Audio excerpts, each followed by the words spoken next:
प्रणाम महर्षि, आपका स्वागत है। प्रणाम ऋषिगण। ऋषिगण, अपना अपना स्थान ग्रहण कीजिए।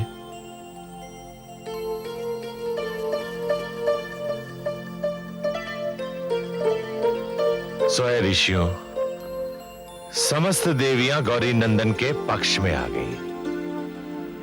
इससे पूर्व गौरी नंदन अकेले थे, परंतु अब समस्त देवियों की शक्ति उनके पक्ष में है। हे महर्षि सूत जी, क्या ये युद्ध सत्य और असत्य का है? यदि है तो क्या समस्त देवता असत्य के मार्ग पर हैं? बिल्कुल नहीं शौनक ऋषि, समस्त देवता असत्य के मार्ग पर नहीं हैं और ना ही वो गौरी नंदन के शत्रु हैं। यदि देखा जाए तो समस्त देवता गौरी नंदन गणेश के पक्ष में है। वे गणनाथ गणेश्वर को पुनः जन्म देना चाहते हैं। युद्ध तो इस लीला का केवल माध्यम बनाया गया है। हे महामुनि, यदि ये युद्ध संभव न हो सका, तत्पश्चात क्या होगा? युद्ध तो निश्चित है शौनक ऋषि, क्योंकि समस्त देवियां क्रोध में आ चुकी हैं। हे महर्षि सूत जी, संभवतः शनिदेव के आने से क्या यह युद्ध महायुद्ध में भी परिवर्तित हो सकता है? अब ये तो समय पर ही व्यक्त होगा। शनिदेव ने महादेव के शस्त्र पर अपनी दृष्टि डालने का वचन दे दिया है, परंतु समस्त देवियां शनिदेव के विरुद्ध हैं। वे नहीं चाहती हैं कि शनिदेव इस युद्ध में आए। अंततः सारे देवता शनिदेव को किसी प्रकार तैयार कर लेते हैं कि वे इस युद्ध में देवताओं के पक्ष में होंगे। देवर्षि नारद इस सूचना को लेकर जब देवियों के समक्ष पहुंचते हैं तो समस्त देवियां आश्चर्यचकित हो जाती हैं। आगे क्या हुआ, इस पुनीत कथा में श्रवण करें।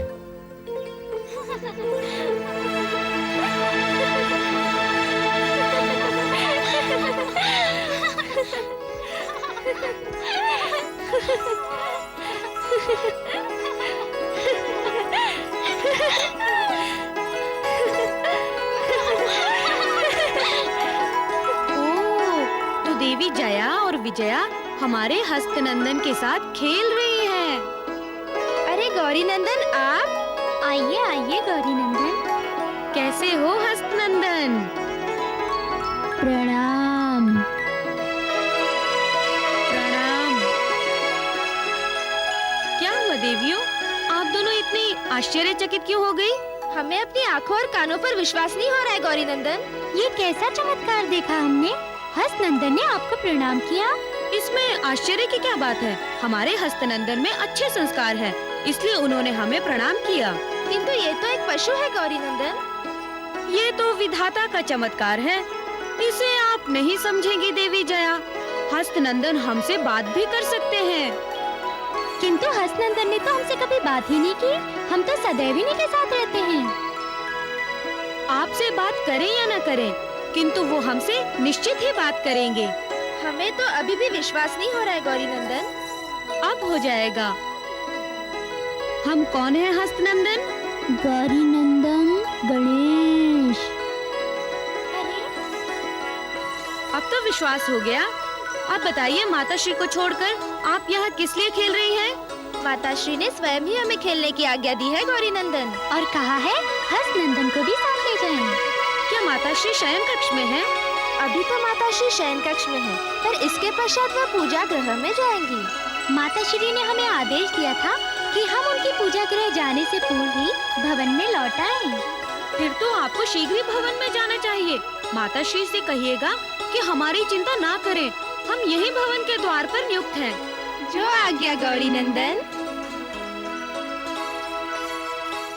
देखा आपने महामुनि विश्वकर्मा, इसे कहते हैं जिसका कोई भी नहीं उसका विधाता होता है। क्या आप इस बात को स्वीकार नहीं करेंगे कि विधाता ने समस्त देवियों के रूप में आकर हमारी सहायता की? निश्चित ही गौरी नंदन, निश्चित ही। और आप ही को सबसे अधिक हमारी चिंता हो रही थी कि समस्त देवताओं के सामने हम युद्ध कैसे कर पाएंगे। किंतु गौरी नंदन, हमें अत्यधिक प्रसन्नता भी है कि इस युद्ध में आप अकेले नहीं हैं। समस्त शिवगण भी अत्यधिक हर्षित है कि इस युद्ध में सभी देवियां आपके साथ हैं। नारायण नारायण। समस्त देवियों का आशीर्वाद तो आपको निसंदेह प्राप्त है गौरी नंदन, किंतु फिर भी आपके लिए चिंता का विषय है। चिंता का विषय?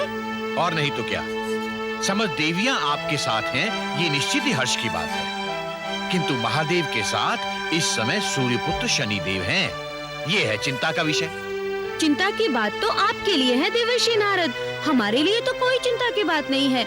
यदि शनि देव समस्त देवताओं के साथ हैं, तो हमें कोई आपत्ति नहीं है। मैं इस समय आपके शुभ चिंतकों में हूँ गौरी नंदन, किंतु इस समय जो दृश्य मैं देख कर आ रहा हूँ, वहाँ देवताओं के हाथ में आपके विरुद्ध शस्त्र ही शस्त्र हैं। उनके हृदय प्रतिशोध की ज्वाला में धड़क रहे हैं। एक अबोध बालक के लिए उनके हृदय में कोई स्थान नहीं। अबोध तो वो है जो हमें अबोध समझते हैं। सूर्य की नन्ही सी किरण भी समस्त संसार को उज्जवल कर देती है। क्या उत्तम बात कही है गौरी नंदन। संसार में आप जैसा शूरवीर कोई नहीं है, आप जैसा बुद्धिमान भी कोई नहीं है। किंतु ये क्या अन्याय है गौरी नंदन, एक और आप अकेले और दूसरी ओर देवताओं की बढ़ती हुई विशाल सेना। ये तो हमारे लिए और भी अच्छी बात है देवर्षि नारद। उस ओर जितनी सेना बढ़ती जाएगी, यहाँ हमारा उतना ही साहस बढ़ता जाएगा। नारायण नारायण। मैं अपने समक्ष किस अलौकिक शक्ति से वार्ता कर रहा हूँ, मैं स्वयं भी नहीं समझ पा रहा। ये तो समय आने पर ही व्यक्त होगा। आप बताइए, आपको किस कारण से यहाँ आना हुआ? आप तो बिना कारण कहीं जाते ही नहीं। जी हाँ गौरी नंदन, आने का कारण तो निश्चित है। क्या कारण है? मैं आपके लिए इस समय एक संदेश लेकर उपस्थित हुआ हूँ। कैसा संदेश? गौरी नंदन, कल का सूर्य संभवतः आपके लिए युद्ध के आगमन का संदेश लेकर उदित हो। युद्ध का आगमन? जी हाँ, और गौरी नंदन इसीलिए मैं आपके सम्मुख एक प्रार्थना लेकर उपस्थित हुआ था, यदि आप स्वीकार करें तो। कहिए, कैसी प्रार्थना? गौरी नंदन, क्योंकि इस युद्ध में शनिदेव सम्मिलित हैं, इसलिए आपके लिए उत्तम यही होगा कि आप उनसे तनिक दूर रहें। नहीं देवर्षि नारद, इस युद्ध का आरंभ हमसे हुआ था, इसलिए इस युद्ध का अंत भी हम ही से होगा। ठीक है गौरी नंदन, मैं तो आपके सम्मुख प्रार्थना लेकर उपस्थित हुआ था कि आप उनसे सतर्क रहें, अन्यथा कोई भी अनर्थ हो सकता है। किंतु जैसी आपकी इच्छा। नारायण नारायण। आप दोनों और यहाँ क्या कर रही हैं आप दोनों? हम तो गजराज को भोजन कराने आए थे। किंतु गौरी नंदन, देवर्षि नारद किस युद्ध की बात कर रहे थे? किसी युद्ध की नहीं, आप दोनों चिंतित ना हो। किंतु आपके प्राण संकट में है और हमें ये बात माताश्री को बतानी ही पड़ेगी। नहीं नहीं, आप दोनों कोई बात माताश्री को नहीं बताएंगी। आप इतने बड़े संकट में हैं और हम उन्हें कुछ ना बताएं। यदि किसी प्रकार का अनर्थ हो गया तो वे हमें कभी क्षमा नहीं करेंगी। अनर्थ तो तब होगा जब आप उन्हें कुछ बताएंगी देवी विजया। गौरी नंदन बिल्कुल उचित कह रहे हैं। इस समय आप मातेश्वरी को कुछ नहीं बताएंगी, अन्यथा वे गौरी नंदन के लिए विचलित हो उठेंगी। इस समय माताश्री क्या कर रही हैं? इस समय तो माताश्री पूजा गृह में अपनी पूजा आरंभ कर चुकी होंगी। हम नहीं चाहते कि उनकी पूजा में किसी प्रकार का विघ्न पड़े, इसलिए आपने जो कुछ भी यहाँ सुना वो आप स्वयं अपने तक ही रखेंगी। जो आपका आदेश। और ना ही माताश्री के समक्ष आपके चेहरे से ये व्यक्त हो कि इस समय कोई युद्ध का संकट है। हम माताश्री को कुछ नहीं बताएंगी। अच्छा तो बताइए, हमारे गजराज ने भोजन किया? हम गजराज को भोजन ही कराने आए थे, किंतु युद्ध की बात सुनकर हम तो चकित रह गए। तो अभी तक गजराज ने भोजन नहीं किया? आइए तो आज हम अपने गजराज को भोजन कराएंगे।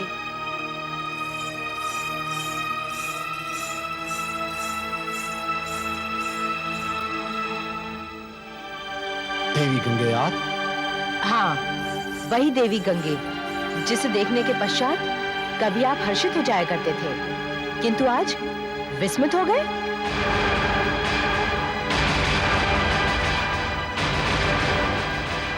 निस्संदेह हम आपको यहां देखकर विस्मित हैं, और वो इसलिए कि इस समय आप हमारे पक्ष में नहीं, समस्त देवियों के पक्ष में हैं, उस उदंड बालक के पक्ष में हैं। निश्चित ही मैं पार्वती नंदन गणेश के पक्ष में हूँ, क्योंकि वो निर्दोष है। निश्चित ही मैं समस्त देवियों के पक्ष में हूँ, क्योंकि वे सत्य के मार्ग पर हैं। हमारे समक्ष उन्होंने शस्त्र उठाए हैं। देवी गंगे, क्या ये सत्य का मार्ग है? देवी गंगे, हमें अपनी मर्यादा लांघने पर विवश मत कीजिए। आप समस्त देवियों ने हमारे साथ कौन सा अन्याय किया है? चंद्रमौलेश्वर, आपको क्रोध में आने की आवश्यकता नहीं है। इसमें देवी गंगे का दोष नहीं है। देवी गंगे को पूरा अधिकार है कि वो किसी के भी पक्ष में रहे। यदि इन्हें यह उचित लगता है कि समस्त देवियां सत्य का साथ दे रही हैं, तो हमें इसमें कोई आपत्ति नहीं है। किंतु हम अपने मार्ग पर अडिग हैं देवी गंगे। क्योंकि प्रतिशोध ने आपकी आंखों पर अन्याय की पट्टी बांधी है। मैं स्वयं महादेव से पूछती हूँ, समस्त देवता अपनी विशाल सेना लेकर एक अबोध बालक से युद्ध करेंगे? क्या ये आपको शोभा देगा? देवी गंगे, इससे पूर्व हमारे हाथों से कुछ अनर्थ हो जाए, चली जाए यहाँ से। किंतु जाने से पूर्व ये निश्चित ही कहूंगी, इस अपवित्र विचार को अपने हृदय से निकाल दीजिए। इस क्रोध को छोड़ दीजिए। शोक और कलंक का टीका अपने माथे पर न लगाइए। देवी गंगे, रुक जाइए। ये क्या कर रहे हैं आप लोग? एक नारी पर शस्त्र उठाकर अपनी कायरता का प्रमाण देना चाहते हैं आप लोग? देवी गंगे इस समय हमारी अतिथि है। क्या आप समस्त देवता अतिथि के पद से परिचित नहीं है? वे हाथ जो कभी सम्मान के लिए उठा करते थे, वो आज शस्त्र के लिए उठे हैं। इस अंतर को भली भांति प्रतीत कर रही हूं मैं।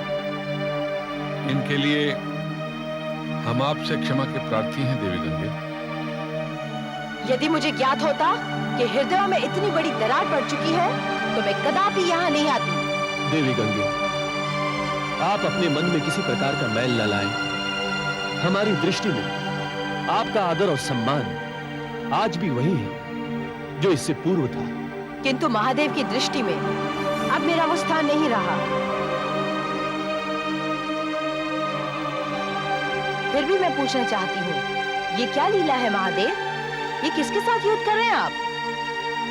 पार्वती के पुत्र से? मैंने तो आपके शीर्ष पर स्थान प्राप्त किया है, किंतु पार्वती, वो तो सारे भोग विलास त्याग कर आपके चरणों में आ बैठी, और आपने उसी के पुत्र की हत्या का बीड़ा उठा लिया। केवल यही नहीं, उस अबोध बालक पर शनि की दृष्टि डलवाने का निर्णय भी कर लिया आपने।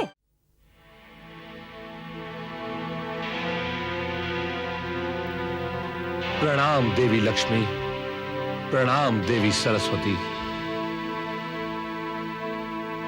अब आप यहाँ किस लिए आए हैं शनिदेव? क्षमा याचना लेकर, या फिर इसलिए आए हैं कि आपको अपने निर्णय पर पश्चाताप हो रहा है? ये निर्णय केवल मेरा निर्णय नहीं था देवी लक्ष्मी, इसमें समस्त देवतागण सम्मिलित थे। मैं विवश था, मेरे पास इसके अतिरिक्त और कोई मार्ग ही नहीं था। इसलिए मुझे समस्त देवताओं का प्रस्ताव स्वीकार करना पड़ा। और जो ऋषि नारद के हाथ हमने प्रस्ताव भिजवाया, उसका कोई महत्व नहीं। बड़े दुख की बात है कि देवर्षि नारद के इतना समझाने के पश्चात भी आपने देवताओं के प्रस्ताव को ठुकराया नहीं, उसे स्वीकार कर लिया। क्या आपकी दृष्टि में हमारे संबंधों की कोई विशेषता, कोई महत्वता नहीं? आपकी दृष्टि में किसी के संबंधों का कोई महत्व हो भी किस प्रकार सकता है, क्योंकि आपकी दृष्टि तो किसी का भला ही नहीं चाहती। आपकी दृष्टि केवल विनाश चाहती है, केवल विनाश, और वो विनाश किसी का भी हो, इससे आपको कोई सरोकार नहीं, क्योंकि आपकी दृष्टि अपने पराये का कोई अंतर ही नहीं जानती। ये केवल आरोप है देवी, ये केवल आरोप है। मैं विवश था। मैंने समस्त देवतागण से कहा था कि मैं बालक गणेश पर अपनी दृष्टि नहीं डाल सकता, क्योंकि इस समय उन पर मेरी दशा नहीं है। यदि बालक गणेश पर इस समय आपकी दशा नहीं है, तो फिर आपने उस पर अपनी दृष्टि डालना स्वीकार क्यों किया? यदि महादेव मेरे समक्ष नहीं आते, तो यह संभव ही नहीं था कि मैं बालक गणेश पर अपनी दृष्टि डालता। परंतु महादेव के कारण मुझे विवश होना पड़ा। तत्पश्चात भी मैंने बालक गणेश पर अपनी सीधी दृष्टि डालने का वचन नहीं दिया। मैं बालक गणेश पर अपनी वक्र दृष्टि ही डालूंगा। सीधी दृष्टि तो आप डाल भी नहीं सकते हैं, क्योंकि उसका परिणाम आप जानते हैं। हम आपकी वक्र शक्ति से अच्छी तरह परिचित हैं शनिदेव। केवल आप ही अपने ग्रह में रहकर अपने आगे और पीछे के ग्रह पर दृष्टि डाल सकते हैं। आपकी वक्र शक्ति केवल विनाशकारी है, केवल विनाशकारी। मैं समस्त देवताओं और महादेव को निराश नहीं कर सकता था देवी। इसी कारण मैंने बालक गणेश पर अपनी वक्र दृष्टि डालने का वचन दिया है। नहीं, आपने अपनी दृष्टि डालने का वचन महादेव के कारण नहीं, बल्कि इसलिए दिया है क्योंकि आप बालक गणेश से अपने छोटे भ्राता यमदेव का प्रतिशोध चाहते हैं। बालक गणेश से भ्राता यमदेव का प्रतिशोध? ये आप क्या कह रही हैं देवी? यही सत्य है। संभवतः आप पराजय के उस घाव को भूल नहीं पाए हैं जो आपके भ्राता यमदेव के मस्तक पर लगे हैं। कौन नहीं जानता कि युद्ध में समस्त देवताओं के साथ साथ बालक गणेश ने यमदेव को भी पराजित किया था। नहीं देवी नहीं, ये आरोप के अतिरिक्त और कुछ भी नहीं। मैं बालक गणेश से अपने भ्राता यमदेव का प्रतिशोध नहीं लेना चाहता। मैं तो केवल महादेव और श्री हरि विष्णुदेव के आदेश का पालन कर रहा हूँ। तो फिर कह दीजिए अपने श्री हरि विष्णुदेव से कि समस्त देवता इस बात का घमंड न करें कि युद्ध में आप उनका साथ दे रहे हैं। इस युद्ध का परिणाम उन सब के लिए विनाशकारी ही सिद्ध होगा। निश्चित ही ये युद्ध बालक गणेश के लिए विनाशकारी सिद्ध होगा, और शनिदेव इसमें हमारे लिए सबसे बड़े कारक होंगे। केवल शनिदेव ही नहीं इंद्रदेव, इस युद्ध की विजय में यमदेव भी हमारे लिए सबसे बड़े कारक सिद्ध होंगे। यमदेव? हाँ इंद्रदेव, बालक गणेश के प्रति हमारे मन में प्रतिशोध की ज्वाला अभी तक शांत नहीं हुई है, और जब तक हमारा प्रतिशोध पूर्ण नहीं होगा, हम चैन से नहीं बैठेंगे। युद्ध से पूर्व इसलिए हम आप सबसे ये मंत्रणा करना चाहते हैं कि हम समस्त देवता युद्ध में क्या करेंगे, किंतु ये मंत्रणा हम सबके बीच नितांत गुप्त रहेगी। विष्णुदेव, ब्रह्मदेव और महादेव को भी हमारी इस मंत्रणा का कोई भी ज्ञान प्राप्त नहीं होगा। आप निश्चिंत रहें इंद्रदेव, ऐसा ही होगा। आप समस्त देवता बताएं कि बालक गणेश से अपनी पराजय का किस प्रकार प्रतिशोध लेना चाहते हैं। बालक गणेश का विनाश और गणेश के विनाश के लिए मैं तत्पर हूँ। वो किस प्रकार? मैं आप समस्त देवताओं को इस बात से अवगत कराता हूँ। जिस समय युद्ध आरंभ होगा तो यमदेव अपने भ्राता शनिदेव के साथ रहेंगे, और शनिदेव की वक्र दृष्टि जैसे ही महादेव के शस्त्र पर पड़ेगी तो उनका शस्त्र बालक गणेश के मस्तक को धड़ से अलग कर देगा। तत्पश्चात यमदेव उस बालक गणेश के प्राण खींच लेंगे, और इस प्रकार बालक गणेश पुनः कभी जीवित नहीं हो सकेगा। और मैं बालक गणेश के प्राण खींचने में कोई संकोच नहीं करूंगा। इस प्रकार बालक गणेश की मृत्यु को कोई नहीं रोक सकेगा, और हम बालक गणेश से प्रतिशोध लेने में सफल हो जाएंगे। हम अग्निदेव के सुझाव से पूर्णतः सहमत हैं। युद्ध में ऐसा ही होगा। यमदेव, आप युद्ध में बिल्कुल सतर्क रहेंगे। जैसे ही महादेव अपना प्रहार बालक गणेश पर करेंगे, आप बालक गणेश के प्राण खींच लेंगे।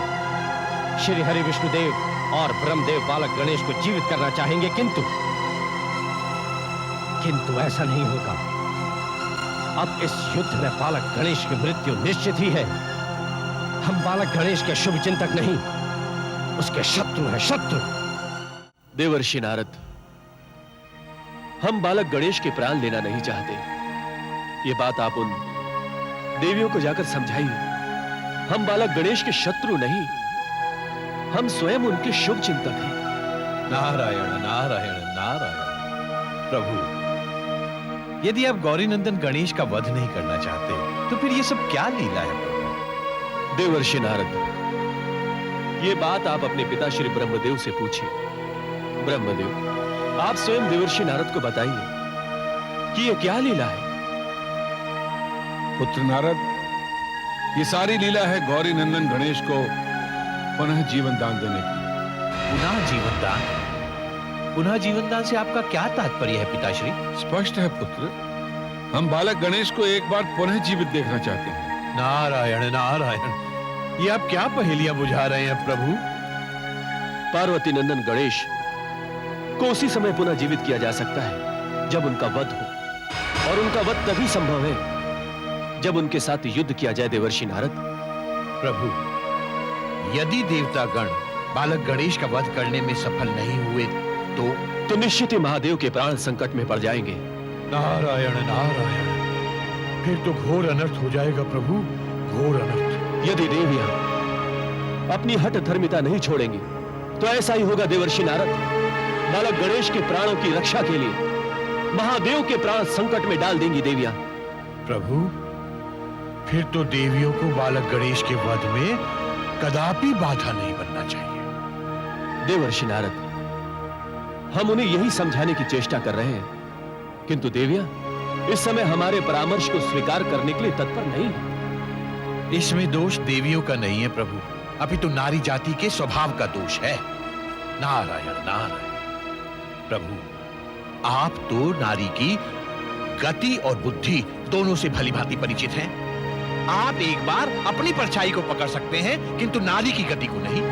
और नारी ने यदि एक बार निर्णय ले लिया तो फिर उसे अपने मंगल अमंगल की भी कोई चिंता नहीं रहती। देवर्षि नारद, यही बात आपको जाकर उन देवियों को समझानी है कि संसार के मंगल और अमंगल का विचार करें। सृष्टि का कल्याण इसी में है कि बालक गणेश को पुनः जीवित किया जाए। देवी पार्वती ने तो केवल एक बालक की रचना की है, केवल एक गण में प्राण डाले हैं, किंतु महादेव ने सारे संसार में प्राण डाले हैं। बालक गणेश के जीवन का महत्व महादेव के जीवन से अधिक नहीं है। मैं तो आपकी बात समझ गया प्रभु, किंतु देवियां समझें तब ना। यदि देवियां इस बात को समझ लें तभी देवतागण अपने लक्ष्य को प्राप्त कर सकते हैं, अन्यथा चलिए जो भी हो। मेरा धर्म है आपका संदेश उन तक पहुंचाना, उसे स्वीकारना उनका धर्म। देवर्षि नारद, समस्त देवियों को यह ज्ञात करा दे कि महादेव के होते हुए बालक गणेश के प्राणों की चिंता ना करें। भले ही महादेव इस समय क्रोधित है, किंतु वो बालक गणेश के शुभ चिंतक हैं। शत्रु कदापि नहीं, वो स्वयं अपने पुत्र का पुनः जीवन चाहते हैं। नहीं, ये नहीं हो सकता, ये कदापि नहीं हो सकता। शुक्राचार्य के साथ इतना बड़ा विश्वासघात, इतना बड़ा धोखा, असंभव है ये, असंभव है ये। क्या हुआ गुरुदेव, क्या हुआ? ये मत पूछो कि क्या हुआ, ये पूछो कि क्या नहीं हुआ। गुरुदेव, संकट का कोई समाचार तो नहीं? संकट, केवल संकट ही संकट है संहार का सुर। तुम्हारे पिताश्री के लिए संकट ही संकट है संहार का सुर। संकट? कैसा संकट गुरुदेव? संहार का सुर, हमने अपनी समाधि ग्रहण करने के पश्चात जो दैत्यराज का भविष्य देखा है, वो दैत्यराज के लिए विनाश का संकेत है। दैत्यराज का विनाश कैसे संभव है गुरुदेव? उनके ऊपर तो आपका वरदस्त है। विनाश तो अब उन देवताओं का होगा, विनाश तो अब उस बालक गणेश का होगा जिसके ऊपर शनि की दृष्टि पड़ने वाली है। हमारे लिए तो हर्षोल्लास का समय है गुरुदेव, क्योंकि अब पार्वती का पुत्र देवताओं के हाथों मारा जाएगा। अभी तक मैं भी यही समझ रहा था संहार का सुर, किंतु ऐसा नहीं है संहार का सुर। यदि ऐसा नहीं है तो फिर क्या है गुरुदेव? संहार का सुर, ये समस्त देवता मिलकर उस बालक का वध नहीं करना चाहते, बल्कि उस गणेश को पुनः जीवन दान देना चाहते हैं। पुनः जीवन दान? हाँ संहार का सुर, हाँ। ये गणेश अपने जन्म नक्षत्र के दृष्टिकोण से अपने पिता के लिए अशुभ है, और ये देवता उसका वध करके उसे पुनः जीवन दान देना चाहते हैं, उसकी जन्म तिथि को बदलना चाहते हैं। ये आप क्या कह रहे हैं गुरुदेव? ये कैसा रहस्य है? ये रहस्य ही सत्य है संहार का सुर, ये रहस्य ही सत्य है। यदि ये देवता गणेश को पुनः जीवन दान देने में सफल हो गए तो जानते क्या अनर्थ हो सकता है? अनर्थ? कैसा अनर्थ गुरुदेव? दैत्यराज का विनाश। दैत्यराज का विनाश असंभव है गुरुदेव, असंभव है। आपके विद्यमान होते हुए ये कैसे संभव हो सकता है? गुरुदेव, दैत्यराज को विनाश से बचाइए, पिताश्री को विनाश से बचाइए गुरुदेव। निश्चित ही दैत्यराज को हम बचाएंगे। दैत्यराज की सुरक्षा हमारा धर्म है। संघार कर दो, इसका केवल एक ही उपाय है। शीघ्र अतिशीघ्र उस उपाय को बताइए गुरुदेव। उस गणेश की अकाल मृत्यु, ऐसी मृत्यु कि वो किसी भी प्रकार जीवित नहीं हो सकेगा, और वो अकाल मृत्यु उसे हम देंगे। हम। परंतु गुरुदेव, यदि वो बालक गणेश मृत्यु को नहीं प्राप्त हो सका तो? संघार का सुर, हमें अपनी कायरता का प्रमाण मत दो। हम उसे जीवित नहीं होने देंगे, हम उसे कदापि जीवित नहीं होने देंगे। ये देवता अभी दैत्य गुरु शुक्राचार्य की शक्ति से परिचित नहीं है। यदि हम मृतक शरीर में प्राण फूंक सकते हैं तो प्राण ले भी सकते हैं। संघार का सुर कायर नहीं है गुरुदेव, संघार का सुर कायर नहीं है। आप हमें अपनी शक्तियां प्रदान कीजिए, इससे पूर्व कि देवता गणेश का शीश काटे, संघार का सुर उसका शीश काटकर आपके चरणों में डाल देगा। पुत्र संघार का सुर, उसका शीश तो निश्चित ही हमारे ही चरणों में होगा। अब पार्वती के एक पुत्र की नहीं, 2 पुत्रों की हत्या होगी। 2 पुत्रों की हत्या? हाँ संघार का सुर, पार्वती का एक पुत्र नहीं, 2 पुत्र हैं, 2। ये दूसरा पुत्र कौन सा है गुरुदेव? पार्वती का दूसरा पुत्र है गजराज, जिसे पार्वती ने अपने भवन में पाल रखा है। गजराज? हाँ संघार का सुर, यदि पार्वती के आधे प्राण गणेश में है तो आधे प्राण गजराज में है। अर्थात यदि तुम पार्वती से अपना प्रतिशोध लेना चाहते हो तो उसके दोनों पुत्रों को मृत्यु के अंक में सुला दो। गुरुदेव, आप केवल आदेश दीजिए, संघार का सुर उन दोनों के शीश काटकर आपके चरणों में डाल देगा। पहला प्रहार उस गजराज पर करो। विजय प्राप्त करने की यही रणनीति है। उस गजराज की मृत्यु स्वयं गणेश की आधी मृत्यु होगी। फिर तुम गणेश पर सरलता से विजय प्राप्त कर लोगे। जाओ संघार का सुर, हमारे दैत्य शिष्य को अपने साथ ले जाओ और जाकर उस गजराज का वध कर दो।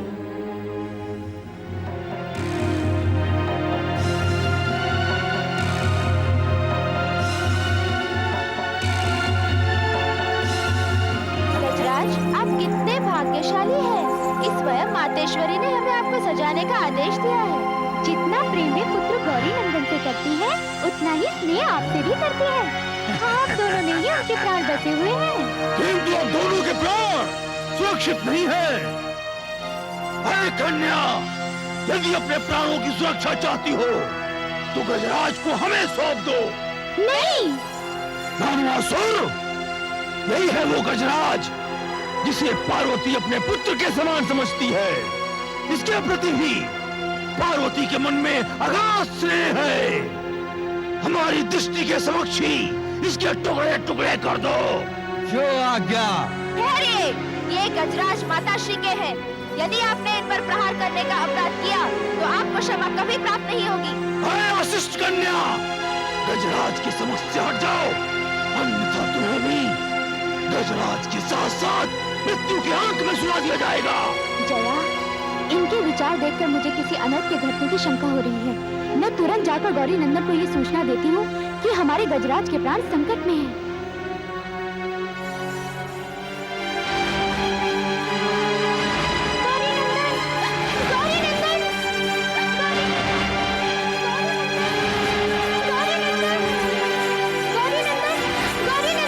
देवी विजया, क्या हुआ देवी विजया? हमारे गजराज के प्राण नंदन, गजराज के प्राण संकट में हैं।